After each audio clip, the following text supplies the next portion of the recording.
Hello दोस्तों, कैसे हैं आप सब लोग। उम्मीद है आप सब अच्छे होंगे और अपनी तैयारी में मस्त होंगे। आप अपनी तैयारी अच्छे से कर रहे होंगे दोस्तों, और ज़्यादा समय नहीं बचा है और नोटिफिकेशन भी आने वाला है, आपको पता है। तो आप तैयारी में लगे रहिए। ये मत सोचिए कि अभी नहीं तैयारी करनी है, नोटिफिकेशन के बाद करेंगे तो आप काफ़ी लेट हो जाएंगे उस समय तक। ठीक है दोस्तों, तो इसी कड़ी में आगे बढ़ते हुए हमारा आज का प्रैक्टिस सेट 2 हो जाएगा। प्रैक्टिस सेट 1 हमने करा दिया है पहले। अगर आपने नहीं देखा है तो आप जाकर चैनल पर जाकर हमारे देख सकते हैं प्रैक्टिस सेट 1। ठीक है दोस्तों, अगर आप चैनल पर नए हैं तो हमारे चैनल को सब्सक्राइब अवश्य कर लें ताकि आपकी तैयारी और बेहतर ढंग से हो सके। ठीक है दोस्तों, तो चलिए आपका समय व्यर्थ ना करते हुए हम शुरू कर लेते हैं आज का अपना पहले क्वेश्चन से स्टार्ट। और ये GK/GS के टॉप 40 क्वेश्चन हैं और जिनकी आने की संभावना है आपके एग्ज़ाम में। किस तरह के पैटर्न आता है, किस तरह के क्वेश्चन आते हैं, ये चीज़ आपको इस 40 क्वेश्चनों से पता चल जाएगा। ठीक है दोस्तों, और काफ़ी चीज़ें हैं जो इसी तरह के क्वेश्चन उसमें आते हैं। ठीक है दोस्तों, तो 40 इंपॉर्टेंट क्वेश्चन हैं और इसी तरह के क्वेश्चन जो हैं हर बार देखे जाते हैं। और बहुत सी बार तो देखा गया है दोस्तों कि एज इट इज़ उठा के क्वेश्चन जो है वो पूछ लेते हैं। तो इसलिए जो है कुछ प्रीवियस ईयर है और कुछ एक्सेप्टेड क्वेश्चन है। ठीक है दोस्तों, पहला क्वेश्चन है, पैगंबर के सेनापति उपाधि का उपयोग किस सल्तनत सुल्तान ने किया था। तो जो पैगंबर के जो सेनापति की उपाधि थी वो किस सल्तनत के सुल्तान ने किया था। तो आंसर, क्वेश्चन 1 का आंसर बताइए दोस्तों। अगर आप आंसर जानते हैं तो बड़ी अच्छी बात है, अगर नहीं जानते हैं तो कोई बात नहीं दोस्तों, हम इसीलिए आपको रिवीजन कराने के लिए आए हैं। ठीक है दोस्तों, तो आंसर हो जाएगा इसका खुसरो शाह। ठीक है दोस्तों, क्वेश्चन नंबर 2। क्वेश्चन नंबर 2 देख लेते हैं दोस्तों। मसाहत निम्न में से किससे संबंधित था। दोस्तों इस तरह के जितने भी क्वेश्चन आपको मिलेंगे, मसाहत है या और भी इस तरह का कोई वर्ड मिलेगा जो आपने पहली बार सुना है, तो उसको दोस्तों बिल्कुल आप इम्पोर्टेंट समझिए, क्योंकि इस तरह के क्वेश्चन RO में बहुत ज़्यादा पूछे जाते हैं। तो इनका सबसे बेहतर तरीका है कि मसाहत है या और भी कोई इस तरह का वर्ड आता है तो उसको आप शॉर्ट नोट बना लें, इस क्वेश्चन को लिख लें। ठीक है दोस्तों, या इसका स्क्रीनशॉट लेकर रख लें ताकि बीच में आप कभी भी आपको समय मिले 1 मिनट 2 मिनट का तो आप उसको देख सको, आपके जो है माइंड में वो सेट हो जाएगा मसाहत किससे कहते हैं। नहीं तो आधे बच्चों ने तो सुना भी नहीं होगा कि मसाहत होती क्या चीज़ है। ठीक है दोस्तों, तो चलिए दोस्तों मसाहत देख लेते हैं। तो मसाहत निम्न में से किससे संबंधित था। भूमि से, सिक्का से, सेना से या फिर न्याय से। मसाहत जो है दोस्तों ये आपका भूमि की पैमाइश से संबंधित था। जो भूमि की जो पैमाइश होती थी उससे आपका संबंधित था मसाहत।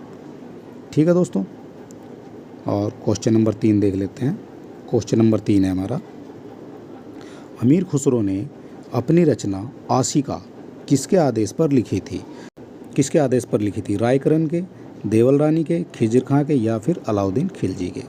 तो बताइए दोस्तों ये किसके आदेश पर लिखी थी। तो ये हो जाएगा आपका, और सबसे पहले तो आपको बता दें कि जो आशिका जो है ये प्रेम संबंधों की किताब है, जो आपके प्रेम संबंधों की किताब है। ठीक है दोस्तों, नाम से ही पता चल रहा है आशिका, तो कहीं ना कहीं प्रेम संबंधों की बात कर रहे हैं। ठीक है दोस्तों, और ये कब लिखी गई थी, तो ये आप 1300 ये आपकी लिखी गई थी 1315 ईस्वी में। ठीक है दोस्तों, 1315 ईस्वी में लिखी गई थी और ये खिज्र खां के आदेश पर लिखी गई थी। ठीक है दोस्तों, अमीर खां ने अपनी रचना आशिका जो है किसके आदेश पर लिखी थी, खिज्र खां के आदेश पर लिखी थी। ये कब लिखी गई थी, 1315 में लिखी गई थी।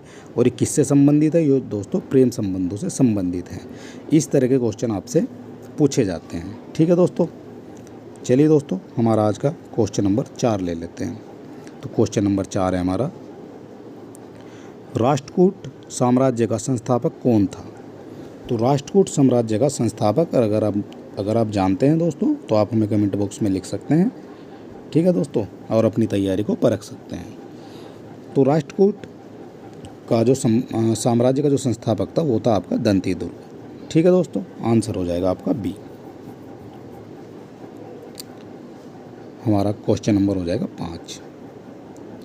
क्वेश्चन नंबर 5 है हमारा, चोलकालीन प्रशासनिक इकाई जो व्यापारियों के कल्याण की देखरेख करती थी तो उसे क्या कहा जाता था। महासभा थी वो, पुरी थी, नगरम थी या फिर पेरुगिरी थी। तो बताइए दोस्तों इसको क्या कहा जाता था। जो चोलकालीन प्रशासनिक इकाई जो व्यापारियों के कल्याण की देखरेख करती थी, तो वो दोस्तों नगरम कहलाती थी, यानी कि आंसर हो जाएगा आपका सी। क्वेश्चन नंबर 6, चंदेल साम्राज्य का जेजाक भुक्ति नाम किस चंदेल राजा के नाम से उत्पन्न हुआ। तो बताइए दोस्तों, इस तरह के जो भी आपको क्वेश्चन दिखते हैं तो उनको तो बिल्कुल आप एक इम्पोर्टेंट समझिए दोस्तों, और इनको थोड़ा अच्छे से याद कर लीजिए। ठीक है दोस्तों, तो जो जेजाक भुक्ति नाम किस चंदेल राजा के नाम से उत्पन्न हुआ, तो आंसर है आपके जयशक्ति, विजय शक्ति, नन्नुक या फिर हर्ष। क्वेश्चन नंबर 6, तो आंसर हो जाएगा आपका जयशक्ति, यानी कि ए। ठीक है दोस्तों, और ये जो चंदेल राज्य था दोस्तों, ये आपका कहाँ स्थित था, तो ये आपका बुंदेलखंड में स्थित है। ये आपका बुंदेलखंड में स्थित था, और इसका जो पुराना नाम था, साम्राज्य का जो पुराना नाम था वो था जेजाक भुक्ति। ठीक है दोस्तों, हमारा अगला क्वेश्चन है क्वेश्चन नंबर 7। क्वेश्चन नंबर 7 देख लेते हैं। निम्न में से किस मुगल सम्राट को उसकी मृत्यु के पश्चात अर्श आशियानी कहा था। मैं आपसे देखो दोस्तों पहले ही बता रहा था कि जहाँ भी आपको इस तरह का वर्ड आता है जो आपने पहले कभी नहीं सुना है तो वो बिल्कुल इम्पोर्टेंट है। अर्श आशियानी आपने पहली बार सुना होगा। ये किसको कहा जाता था, मृत्यु के पश्चात अर्श आशियानी कहा गया। अकबर को, हुमायूं को, शाहजहाँ को या फिर जहांगीर को। तो बताइए दोस्तों किसको कहा गया है। तो आंसर हो जाएगा आपका ये कहा गया है अकबर को। और अकबर को अर्श आशियानी क्यों कहा गया है, क्योंकि जो मुगल काल के जो सम्राट थे उनमें अकबर का नाम जो है समाज सुधारकों में सबसे पहले आता है।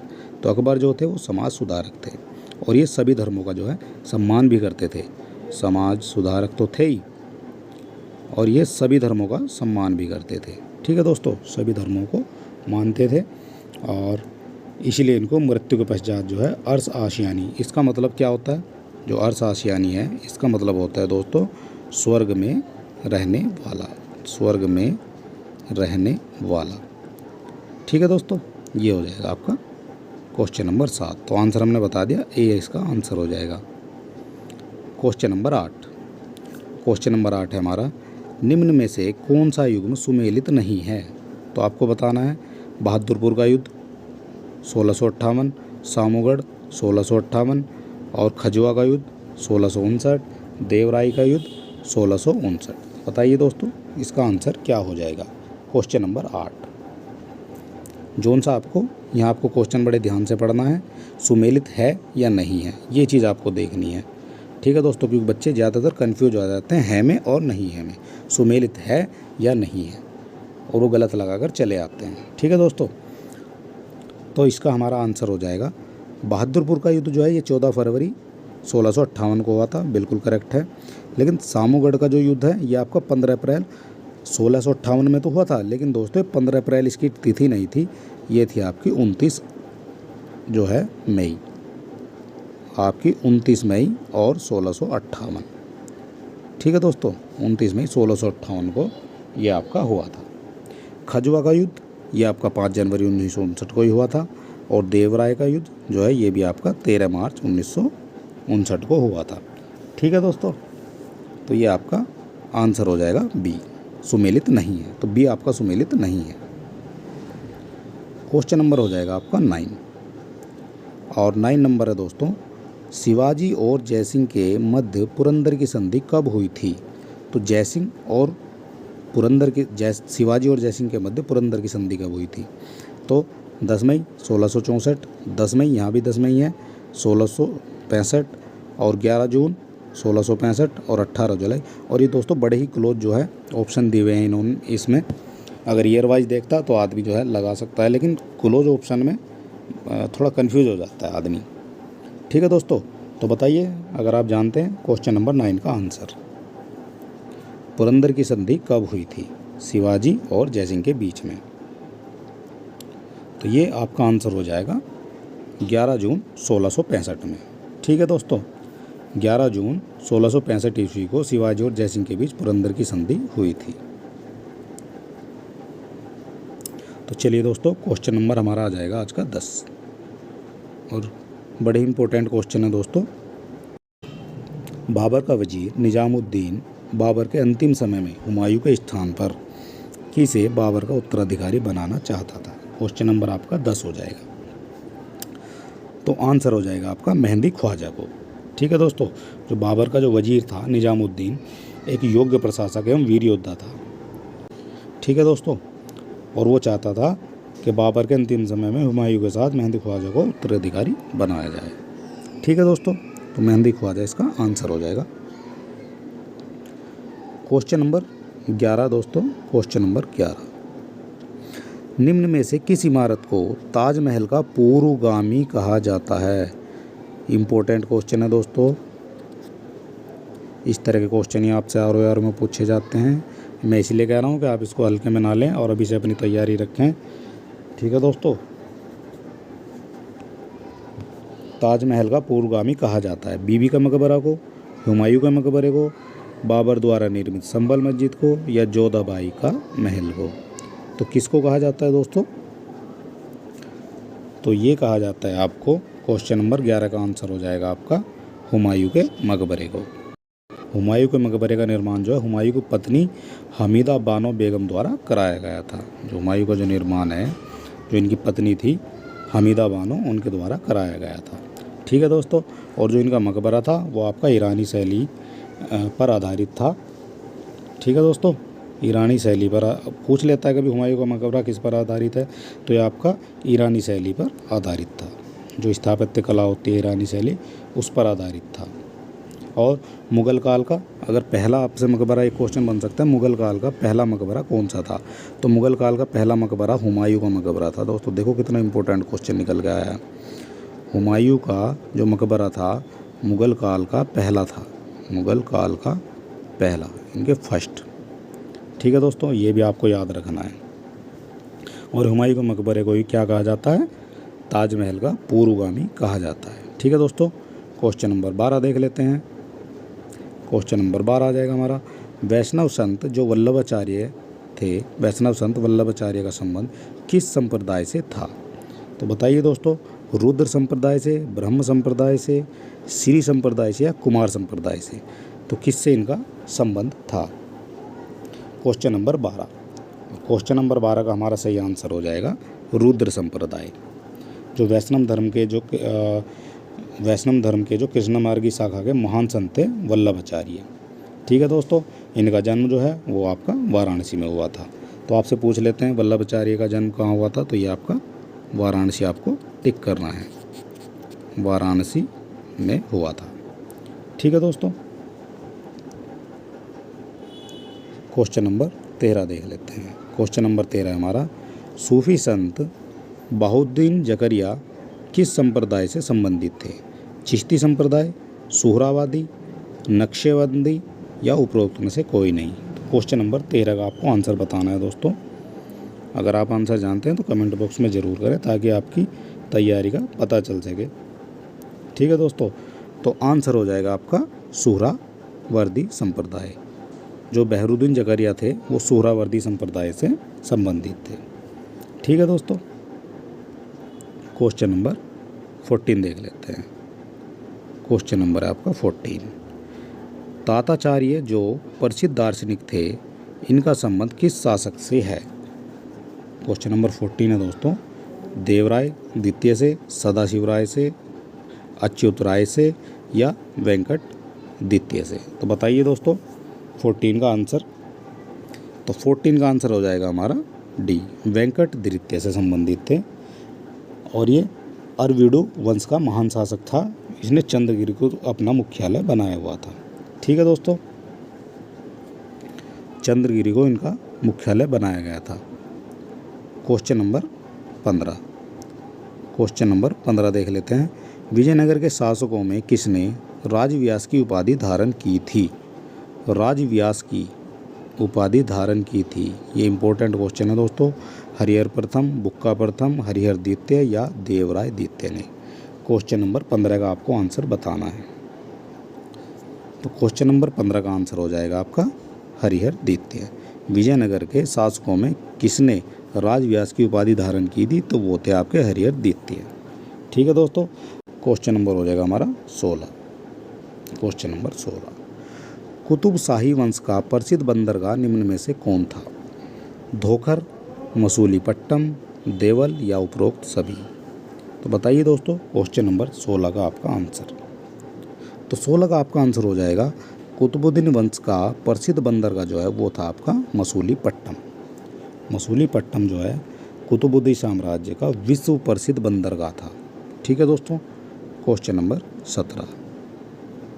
क्वेश्चन नंबर 17 है आपका, जैमल और फत्ता नामक वीर योद्धाओं का संबंध किस स्थान से था?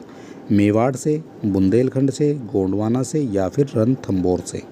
तो बताइए दोस्तों, जैमल और फत्ता नामक वीर योद्धा का संबंध जो है किस स्थान से था? क्वेश्चन नंबर हमारा हो जाएगा 17। ठीक है दोस्तों, तो क्वेश्चन नंबर 17 का आंसर हो जाएगा आपका, जो जैमल और फत्ता नामक जो वीर योद्धा थे इनका संबंध था आपका मेवाड़ से। ठीक है दोस्तों, मेवाड़ से इनका संबंध था। क्वेश्चन नंबर 18 देख लेते हैं। क्वेश्चन नंबर 18 आपका, बंगाल में स्थित दाखिल दरवाज़ा निम्न में से किसने बनवाया था? तो ये दाखिल दरवाज़ा जो है इसकी बात हो रही है दोस्तों, किसने बनवाया था? अहमद शाह ने, यूसुफ शाह ने, बारबक शाह ने या महमूद शाह ने? तो किसने बनवाया था आपका दाखिल दरवाज़ा? Question number 18। तो आंसर हो जाएगा आपका बारबक शाह ने। ठीक है दोस्तों, बारबक शाह ने दाखिल दरवाज़ा बनवाया था। क्वेश्चन नंबर हो जाएगा आपका 19, निम्न में से किसे जगत भूषण की उपाधि प्रदान की गई थी? जगत भूषण की उपाधि प्रदान की गई थी सैफुद्दीन फिरोज को, अलाउद्दीन फिरोज शाह को, नुसरत शाह को या फिर हुसैन शाह को? क्वेश्चन नंबर है आपका 19। तो क्वेश्चन नंबर 19 का आपका आंसर हो जाएगा, जगत भूषण की उपाधि जो आपको हुसैन शाह को दी गई थी। ठीक है दोस्तों, और हुसैन शाह कौन थे? हुसैन शाह एक विद्वान शासक था और जो हिंदू एवं मुस्लिम जनता के साथ समान व्यवहार करता था, और हिंदुओं ने उसे कृष्ण का अवतार जो है या कह देते हैं निरपति तिलक, इस तरह की उपाधि जो है प्रदान की थी। ठीक है दोस्तों, तो आपका आंसर हो जाएगा हुसैन। अगर आप चैनल पर नए हैं दोस्तों, तो कम समय में बेहतर तैयारी के लिए आप हमारे चैनल को सब्सक्राइब अवश्य करें। ठीक है दोस्तों, क्वेश्चन नंबर आपका हो जाएगा 20। क्वेश्चन नंबर 20 है आपका, कश्मीरी शासक जैनुल आबिदीन ने संबंधित निम्न कथनों पर विचार कीजिए। ठीक है दोस्तों, तो इन पे विचार करना है हमें। इसे कश्मीर का अलाउद्दीन कहा जाता है, इसने गोहत्या प्रतिबंध कर दिया था, यह कुतुब नाम में से अरबी में कविताएं लिखता था, इसने मुल्ला अहमद को महाभारत एवं राजतरंगिणी का फारसी में अनुवाद करने के लिए नियुक्त किया था। तो बताइए दोस्तों, आपके आंसर कौन से हो जाएगा? Question number A, answer B, answer C या फिर answer D? Question number 20। Question number 20 है दोस्तों आपका हो जाएगा 1, 2 और 3, यानी कि इसे कश्मीर का अलाउद्दीन कहा जाता था, बिल्कुल ठीक है। इसने गोहत्या पर प्रतिबंध लगा दिया था, ये भी बिल्कुल ठीक है। और आपका मुल्ला अहमद को महाभारत एवं राजतरंगिणी का फारसी में अनुवाद करने के लिए नियुक्त किया था। ठीक है दोस्तों, तो 1, 2 और आपका 4, यह हो जाएगा आपका क्वेश्चन नंबर 3। ठीक है दोस्तों, तो जो जैनुल आबिदीन जो थे एक महान शासक थे, इन्होंने सती प्रथा को फिर से शुरू करने की अनुमति दी थी। तो सती प्रथा को क्वेश्चन बन सकता है, तो सती प्रथा को शुरू करने की अनुमति, जो आपकी सती प्रथा थी उसको फिर से शुरू करने की अनुमति किसने दी थी? तो वो दी थी आपकी जैनुल आबिदीन ने। ये क्वेश्चन आपसे बन सकता है। ठीक है दोस्तों, और यह जो है कुतुब नाम से फ़ारसी में कविताएं भी लिखा करता था, फ़ारसी में कविताएं लिखता था, जबकि हमारा एक आंसर इस वजह से गलत हुआ है कि यहाँ लिखा हुआ है कि अरबी से जो है अरबी में कविताएं लिखता था। ये अरबी में नहीं लिखता था दोस्तों, ये आपका फ़ारसी में लिखता था। ठीक है दोस्तों, इस वजह से हमारा आंसर गलत हुआ है। ठीक है, और जो जैनुल आबिदीन थे उन्होंने कई हिंदू और जैनियों को उच्च पदों पर नियुक्त भी किया था, और इसी वजह से इसी वजह से इनको जो है कश्मीर का अकबर भी कहा जाता था। ठीक है दोस्तों, कश्मीर का अलाउद्दीन या कश्मीर का अकबर भी कहा जाता था। ठीक है दोस्तों, तो आंसर हो जाएगा हमारा सी। क्वेश्चन नंबर 21 देख लेते हैं दोस्तों। क्वेश्चन नंबर 21 है हमारा, निम्न में से किस शासक ने इथियोपियाई एवं तुर्की दासियों से युक्त एक अंग सेना गठित की थी? आपका हो जाएगा हुसैन शाह, गियास शाह, दिलावर खां या फिर जफर खां। क्वेश्चन नंबर 21 का आप आंसर दोस्तों बता सकते हैं। तो क्वेश्चन नंबर 21 का आंसर हो जाएगा आपका गियास खां। ठीक है दोस्तों, और जो मालवा में जो खिलजी वंश की स्थापना जो है और गियास शाह के पिता महमूद खिलजी ने ही की थी। ठीक है दोस्तों, ये भी आपको याद रख लेना है। क्वेश्चन नंबर 22 देख लेते हैं। क्वेश्चन नंबर 22 है हमारा, निम्न में से कौन सुमेलित नहीं है? बहादुर शाह प्रथम, साहेब बेखबर, जहांदार शाह, लंपट मूर्ख, ये तो बिल्कुल कहा जाता था, सबको याद है। मोहम्मद शाह रंगीला, इसको भी कहा जाता था। और शाह आलम द्वितीय, घृणितकायर, ये हम देख लेते हैं अभी। ठीक है दोस्तों, तो 22 का जो है हमारा कौन सा आंसर हो जाएगा जो सुमेलित नहीं है? मैंने आपको कई बार बता दिया दोस्तों, आपको सबसे पहले ये चीज़ देखनी है, सुमेलित है, आपको ये देखना या फिर नहीं है। ठीक है दोस्तों, ये चीज़ आपको समझनी है बस यहाँ से, क्योंकि कई बार जो बच्चे होते हैं वो इसी यहाँ से ना समझने की वजह से आंसर को गलत कर देते हैं। ठीक है दोस्तों, तो अब आपको बताना सुमेलित नहीं है। तो सुमेलित कौन सा नहीं है? तो आपका बहादुर शाह प्रथम को बिल्कुल साहिब बेखबर होता था। ठीक है दोस्तों, पहला आपका ठीक हो गया। दूसरा है जहांदार शाह को बिल्कुल लंपट मूर्ख कहा जाता था। ये क्वेश्चन तो आप बिल्कुल बोल नहीं सकते। और मोहम्मद शाह तो रंगीला था ही दोस्तों। तो आंसर आपका हो जाएगा शाह आलम द्वितीय को घृणितकायर नहीं कहा जाता था। ठीक है दोस्तों, तो ये आपका आंसर हो जाएगा डी। क्वेश्चन नंबर हो जाएगा आपका 23। आमेर के राजा जयसिंह द्वारा आधुनिक उपकरणों से युक्त वेधशाला निम्न में से किस स्थान पर बनवाई गई थी? तो आधुनिक वेधशाला की बात कर रहे हैं दोस्तों, इंपॉर्टेंट क्वेश्चन हो जाता है आपका। अजमेर, जयपुर, दिल्ली या फिर उज्जैन में कहाँ पर बनवाई गई थी दोस्तों? क्वेश्चन नंबर 23 का आंसर। तो 23 का आपका आंसर हो जाएगा दोस्तों, ये बनवाई गई थी आपकी अजमेर में। और ये बनवाई किसने थी? ये बनवाई थी आपके आमेर के राजा जयसिंह ने। ठीक है दोस्तों, तो आंसर हो जाएगा हमारा ए, अजमेर में। तो चलिए दोस्तों, हमारा आज का अगला क्वेश्चन हो जाएगा क्वेश्चन नंबर 24। तो 24 देखते हैं, निम्न में से कौन सा कथन टीपू सुल्तान के बारे में सत्य नहीं है? तो टीपू सुल्तान के बारे में सत्य नहीं है। उसने अपने नाम के सिक्के चलवाए, जर्मनी और मैसूर के मैत्री का प्रतीक स्वतंत्रता का वृक्ष लगवाया, नौसेना बोर्ड का गठन किया, या इसने सुल्तान की उपाधि धारण की। तो आपको बताना है कौन सा 37 में से नहीं है। तो बताइए दोस्तों, 24 का आपका कौन सा आंसर सही हो जाएगा? तो 24 का आंसर हो जाएगा दोस्तों बी, जर्मनी और मैसूर के मैत्री का प्रतीक स्वतंत्रता का वृक्ष इन्होंने नहीं लगवाया था। ठीक है दोस्तों, चलिए दोस्तों क्वेश्चन नंबर 25 देख लेते हैं। क्वेश्चन नंबर 25 है हमारा, नानक शाही सिक्के किसने चलवाए थे? बंदा बहादुर ने, जस्सा सिंह ने, रंजीत सिंह ने या फिर नवाब कपूर सिंह ने? किसने नानक शाही सिक्के चलवाए थे? क्वेश्चन नंबर 25 हो जाएगा हमारा। तो बताइए दोस्तों, क्वेश्चन नंबर 25 कौन सा हो जाएगा? तो नानक शाही सिक्के जो हैं दोस्तों, ये आपके रंजीत सिंह जी ने चलवाए थे, रंजीत सिंह ने, और ये 1792 ईस्वी में चलवाए थे इन्होंने। ठीक है दोस्तों, 1792 ईस्वी में रंजीत सिंह ने चलवाए थे। क्वेश्चन नंबर 26 देख लेते हैं, किस पुर्तगाली वायसराय ने कोचीन की जगह गोवा को राजधानी बनाया था? तो बताइए दोस्तों, अल्फांसो डी अबूकर और आपका जोवाई डी क्रिस्टो, नीनू डी गुहा और फ्रांसिस्को डी अल्मेडा। तो किसने जो है कोचीन की जगह गोवा को राजधानी बनाया था? Question number 26।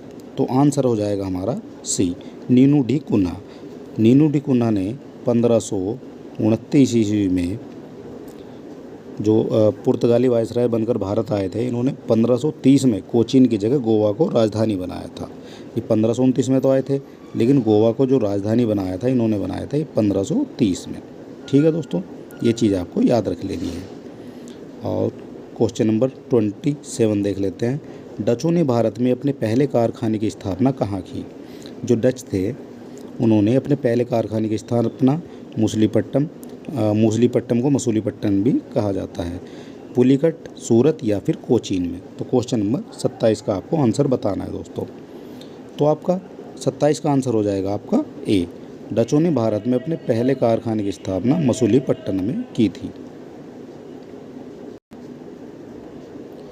Question number 28। किस मुगल शासक ने अंग्रेजी दूत कैप्टन हॉकिंस को 400 का मनसब और जागीर प्रदान की थी?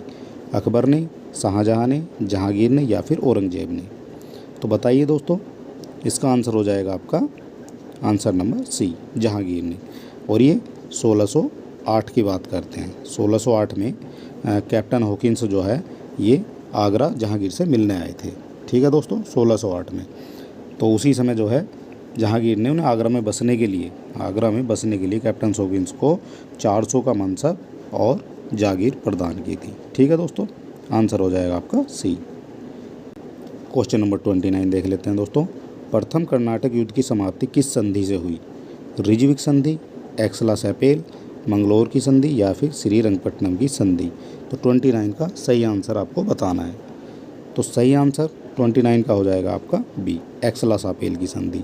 जो प्रथम जो कर्नाटक युद्ध की समाप्ति हुई थी और ये हुई थी आपकी 1748 ईस्वी में। ठीक है दोस्तों, प्रथम युद्ध जो कर्नाटक युद्ध था उसकी समाप्ति जो है 1748 में एक्सला सैपेल की संधि में हुई थी। ठीक है दोस्तों, आपका क्वेश्चन नंबर हो जाएगा आपका 30। द्वैत शासन का जनक किसे माना जाता है? लॉर्ड क्लाइव को, हेक्टर मुनरो को, मैकाले को या फिर लियो कॉर्टिस को? तो किसको माना जाता है द्वैत शासन का जनक?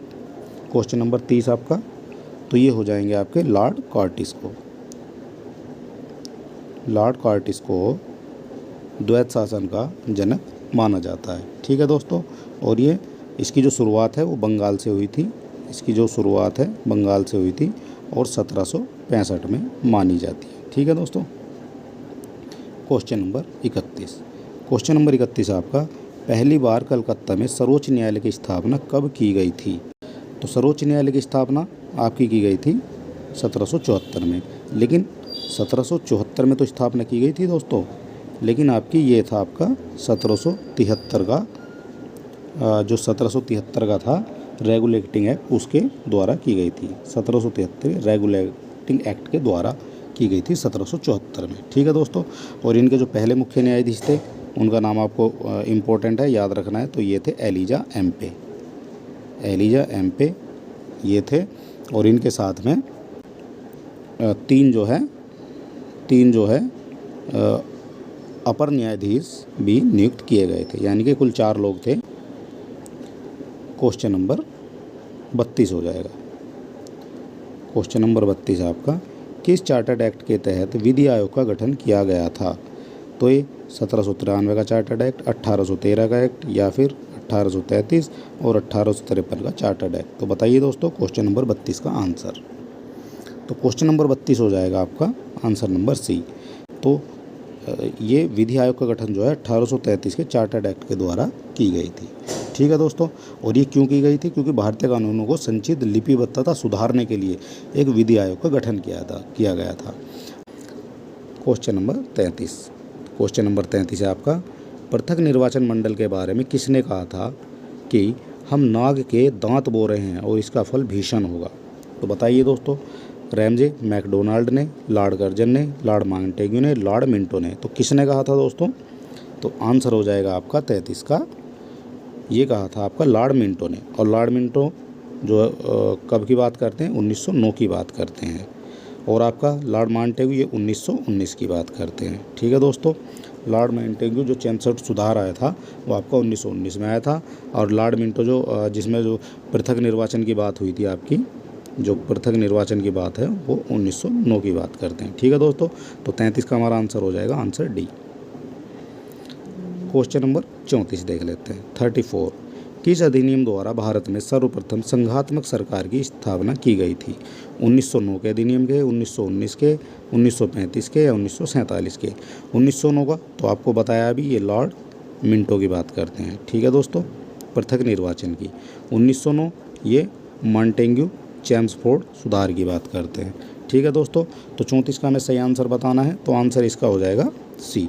सर्वप्रथम संघात्मक सरकार की स्थापना, और ये भारत सरकार अधिनियम, भारत शासन अधिनियम जो 1935 में के द्वारा मानी जाती है। ठीक है दोस्तों, अगला क्वेश्चन देख लेते हैं।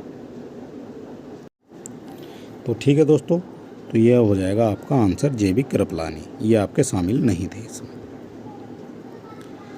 क्वेश्चन नंबर 36 देख लेते हैं दोस्तों। क्वेश्चन नंबर 36 हमारा, निम्न में से कौन सा कार्य वायसराय लॉर्ड विलियम बेंटिक से संबंधित नहीं है? सती प्रथा समाप्त करना, ठगी प्रथा की समाप्ति, नरबलिका प्रथा का अंत, या फिर व्यपगत सिद्धांत की शुरुआत। तो कौन सा जो है आपको बताना है वायसराय लॉर्ड विलियम बेंटिक से संबंधित नहीं है।